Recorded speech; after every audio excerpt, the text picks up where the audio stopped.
मैं हूं अंकित अवस्थी और सही मायने में आज आवश्यकता है पूरे देश को यह बात समझने की कि सही मायने में एक व्यक्ति ने भारत के साथ कितना बढ़िया तरीके से पिछले 2 महीने से ब्लैकमेल खेला।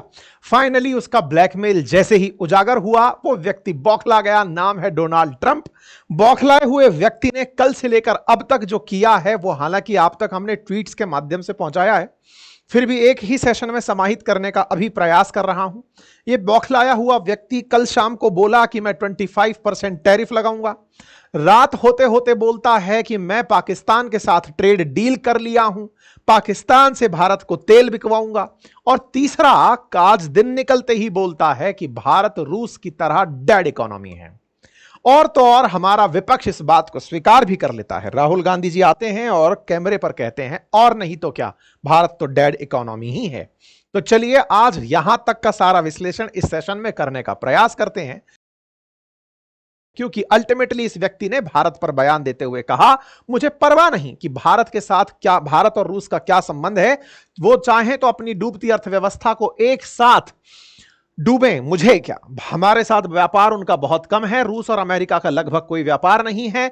मेदवेदेव को भी इन्होंने धमकी दी, उस पर भी अलग से चर्चा करेंगे। साथ ही साथ they can take their dead economies down together for all I care. वो दोनों अपनी डेड इकोनॉमीज को एक साथ ले जा सकते हैं। रशिया इनकी नजर में डेड इकोनॉमी है, अच्छी बात है साहब, हम भी डेड इकोनॉमी है, आज जब समझ लेंगे साहब। सरकार को शाम को थोड़ा सा समझ में आता है कि चलो कुछ तो ढंग का लिखते हैं, तो इन्होंने लिखा द मैसेज इज क्लियर। क्या मैसेज क्लियर है कि all negotiations will be rooted in what is the best for countries and it's people. देश के लिए जो अच्छा है वही किया जाएगा।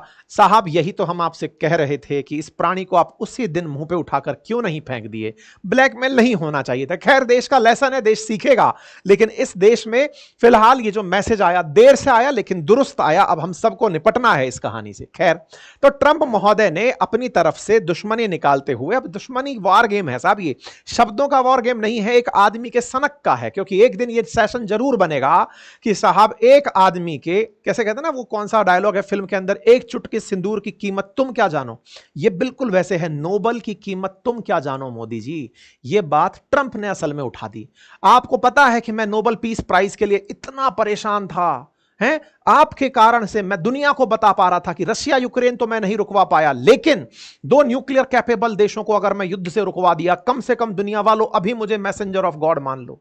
हैं, इसकी भी फिल्म बन जानी चाहिए राम रहीम की तरह। ऐसे में फिलहाल के लिए इस मसीहा के दिमाग में जो तभी दिमाग था ना कि अरे भाई साहब अपन तो एकदम सटल वे में निकलते जा रहे हैं, दुनिया में शांति लेकर आ रहे हैं, हमने उसका वो ख्वाब तोड़ दिया।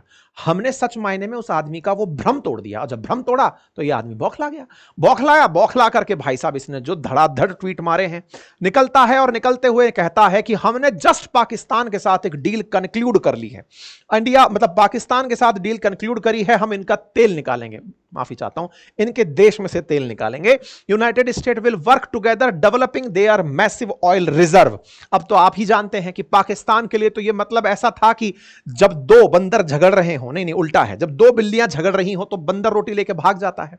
पाकिस्तान के साथ वाकई में ऐसा ही हुआ है कि एक तरफ से 2 मतलब आपस में देश झगड़ रहे हैं, वो कुत्ते की तरह रोटी लेके भाग गया। मतलब नेचर उसकी वैसे ही थी और एकदम कहा अल्हम्दुलिल्लाह, खुश हो गए सर हम।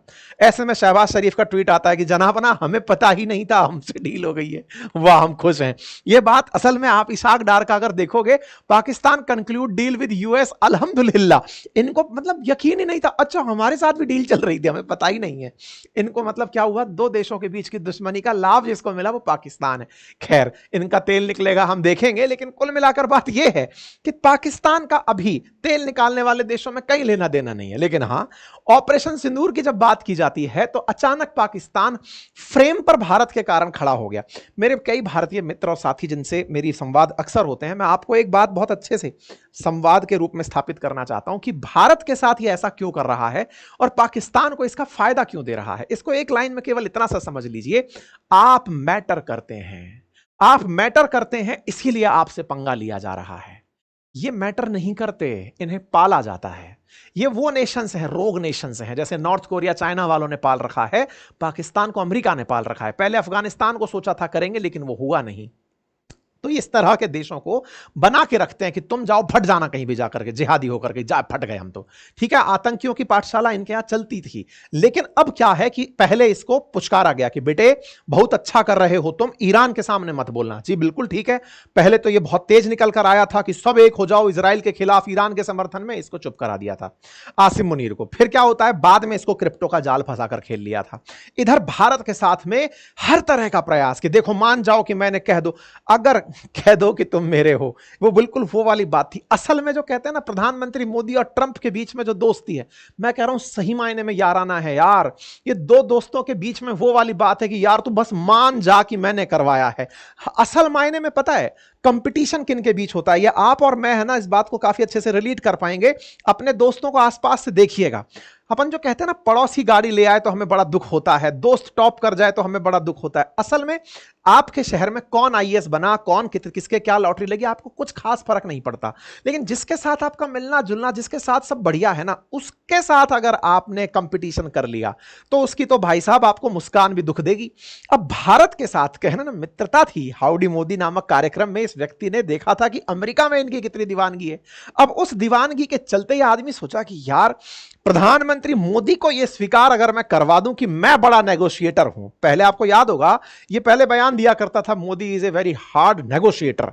अब वो नेगोशिएटर के नाम पर यह व्यक्ति उतर कर आया कि यह तमगा तो मैं लेकर रहूंगा, क्योंकि मेरे दोस्त के पास, जैसे मैंने मित्र कहा, उसके पास है। भाई साहब ये भी एकदम पक्के गुजराती, व्यापार में बिल्कुल अड़ ही रहे, एकदम सुट्ट खींच गए, बोलेंगे ही नहीं। हम बोलेंगे नहीं। आप कहो हमने सीज फायर कराया, बोलते रहो। आप कहो कि हमने ट्रेड डील करा, कुछ नहीं बोले। बोले तो उकसावे में आकर बोल गए, कहां बोल गए नहीं पता। संसद के अंदर वो कार्रवाई ना होती तो शायद आज हमारा एक दिन से पहले पहले ये हाल ना होता। पर कोई नहीं साहब, ये बोल पड़े। अब बोल गए तो इस आदमी का तो बस वो भरा बैठा था कि मैं दुनिया को बस ये दिखा दूं कि तुम मेरे दोस्त हो ना। अब दुश्मनी भी तुमसे, कहते हैं मित्र से ही सबसे कर रही दुश्मनी निभाई जाती है। तो अब ये भाई उसके उस मूड में आकर के ये जनाब उतर गए। अब देखना है कि ये क्या करते हैं, क्योंकि अल्टीमेटली देश ने अब इस बात को इस रूप में देखना शुरू कर दिया कि ट्रंप का रूप तो समझ में आ गया, अब इंडिया का भी असली रूप दिखा ही दो, हमारा वो रूप दिखा दो कि हम आ कहां से रहे हैं। कहते हैं इतिहास के बारे में, इतिहास वो है जो आपको सिखाता है कि आप आ कहां से रहे हो, जाओगे कहां स्वतः ही डिस्कस हो जाता है। हम वो थे यार जो हम सबसे ज्यादा फ्रगाइल इकोनॉमीज में काउंट किए जाने वाले देश थे। आज दुनिया की तीसरी सबसे बड़ी परचेजिंग पावर पैरिटी के आधार पर कंट्री बनकर बैठे हैं, फिफ्थ लार्जेस्ट इकोनॉमी बनकर बैठे हैं। दुनिया कल्पना करती थी कि एक दिन ये देश टुकड़ों में टूट जाएगा, जब अंग्रेज यहां से गए थे कि चल ही नहीं पाएंगे, और आज हमसे कहते हैं कि अनाज हमें दे दो। तो ये अलग लेवल की चीजें हैं, फिर भी अब हमसे उम्मीदें हैं। तो अब ऐसे में इंडिया के साथ जो खेला हुआ वो आपको पता है। पहले ये व्यक्ति पाकिस्तान में जाने की बात का मैसेज सुर्रा छुड़वा दिया, कहो कि हम आ रहे हैं। अब तेल की बात कर दिया। कुल मिलाकर के ट्रंप ने भारत के साथ में खेला करने का तमाम प्रयास किया, फायदा इसको पहुंचता गया अनडाउटेबली। अब देखना यह होगा कि भारत इनके साथ में अब हैंडल कैसे करता है चीजों को। है फ्रगाइल आइटम तो हैंडल विद केयर ही करना होगा, क्योंकि इस व्यक्ति ने गुस्से में चलते हुए 6 भारतीय कंपनियों पर भी सैंक्शन लगा दिया। बोले तुमने कभी 2024 में ईरान से माल मंगाया था, वाया यूएई मंगाया था, मेरी जांच में पता चला, मैं कंपनियों को बैन करता हूं। ये कुछ कंपनियां हैं जो केमिकल का काम करती हैं, कुछ 1000 करोड़ का काम है। बोले तुम पर सैंक्शन लगाऊंगा। आप पूछेंगे सर कंपनियों पर सैंक्शन लगता है तो क्या होता है? इनके जो अकाउंट है ना, मान लो अमेरिका में अगर हैं तो वो फ्रीज हो जाते हैं, आसान में ये समझो, और वो अमेरिका से व्यापार नहीं कर पाते हैं। इतनी सी बात है। अब ऐसे में अमेरिका का 1 अगस्त से पहले दुनिया भर के देशों के साथ में खेला करना था। ऐसे में भारत का नंबर पहले आ गया, पिछली बार चाइना का नंबर आ गया था, इस बार अपना नंबर आ गया। अब इस प्राणी ने रशिया के साथ दुश्मनी निकालनी कि साहब रशिया की तरह डेड इकोनॉमी इंडिया हो जाएगी। अब आपको यह तो पता ही है कि रूस इनको इतना माल आज भी बेचता है, फिर भी ये उसको डेड इकोनॉमी बोलते हैं। मतलब जो एनरिच्ड यूरेनियम है वो रूस ही अमेरिका को देता है, फिर भी ये कह रहा है कि डेड हो जाओगे। तो इस बात में कोई सत्यता तो नहीं है। ये तो वो वाली बात हुई कि आप कितने ही अच्छे हो लेकिन कोई आए और आपको गाली देके चला जाए। अब आप प्रूव करते फिर रहे हो कि गाली सही नहीं है। लेकिन हाँ, हमारे देश में अपोजिशन की तरफ से राहुल गांधी जी आए, उन्होंने कहा yes India is a dead economy, और थैंक्स मिस्टर ट्रंप जो आपने ये कह दिया कि yes you are right, everybody know except prime minister and finance minister. हर आदमी जाता है कि इंडिया की इकोनॉमी डेड इकोनॉमी है। आप भी जानते हो तो कमेंट में बताइएगा भाई, क्योंकि मतलब राहुल गांधी जी का ऐसा मानना है, हर आदमी जानता है। और साथ में इन्होंने ये कहा कि इंडिया इकोनॉमी डेड इकोनॉमी है। प्रेसिडेंट ट्रंप ने फैक्ट बता दिया है और एंटायर वर्ल्ड को पता चल गया है कि इंडिया डेड इकोनॉमी है। तो भाई मर गया हो और लाश छुपा के रखी हो भारत सरकार ने, तो अब अगली मांग यही होनी चाहिए कि वो जो मृत पड़ी अर्थव्यवस्था है उसे सबको दिखाया जाए, क्योंकि अब तो भाई विपक्ष भी ये कह रहा है कि भारत डेड इकोनॉमी है। फिलहाल के लिए तो इतना ही है, बाकी फुल मनोरंजन है। आप लोग बिल्कुल तरीके से काम करिए और सरकार आपसे भी अनुग्रह है कि इस तरह के लोग अगर आपको ब्लैकमेल करने लग गए तो फिर राष्ट्र के अंदर आपके पीछे इतने सारे लोग क्यों उम्मीदें लगाकर खड़े हैं। और दूसरी बड़ी बात जो है ना, भारत को सही मायने में जरूरत है अब इस वजह से नहीं, कल को चाइना हमारे साथ इस तरह की हरकत कर सकता है, कोई भी करे हमसे, हमें आवश्यकता है देश को बुनियादी रूप से मजबूत बनाने की। जो ब्रेन ड्रेन हो रहा है ना, जो यहां से जाकर विदेश जा रहा है, उनकी बात सुनने की। ये जो छात्र आपको आए दिन लाठियां खाते, आज तो छात्रों के चक्कर में टीचर लाठी खाते हुए दिखे, साहब ये नहीं होना चाहिए देश के अंदर। अगर ये सब हुआ तो फिर हम लोग केवल बयानवीर हो जाएंगे, फिर जो वाकई में विश्वगुरु बनने की बात है ना वो दूर रह जाएगी। है तो ऐसे में आवश्यकता है कि जो हमारे बुद्धिजीवी अमेरिका में बैठे हैं वो भी अपना मुखड़ा खोलें और भारत के हित में अपने बातें रखें। दूसरा, जो बाहर गए हुए विदेशी हैं उनको सरकार वापस बुलाने का प्रयास करे, कुछ ऐसा इकोसिस्टम उन्हें दे कि हां भाई आप लोग कुछ यहां पर बढ़िया करो, हम आपके साथ टैक्स का टेररिज्म नहीं रखेंगे, आप लोगों को जो टैक्स दोगे उसके अनुरूप कुछ सुविधाएं देंगे। सरकार को आवश्यकता है आमूलचूल रूप से शरीर को स्वस्थ करने की। कहते हैं ना कि अंदर से अब आपको सुधरने की आवश्यकता है। यह आपके लिए आपदा में अवसर का समय है। हे भारत सरकार, आप जाग जाओ, क्योंकि अल्टीमेटली इस तरह से कोई आगे अगर आपके साथ बार्गेनिंग करने वाला आ गया तो फिर बहुत बड़ी दिक्कतें खड़ी हो जाएंगी। फिलहाल के लिए इतना ही साथियों। आपको अपनी तरफ से अगर कोई राय रखनी हो तो कमेंट बॉक्स में जरूर रखिएगा। जानकारी पसंद आई हो तो साथियों से साझा करिए। चैनल पर नए हैं तो सब्सक्राइब कर लीजिए। Thank you so much.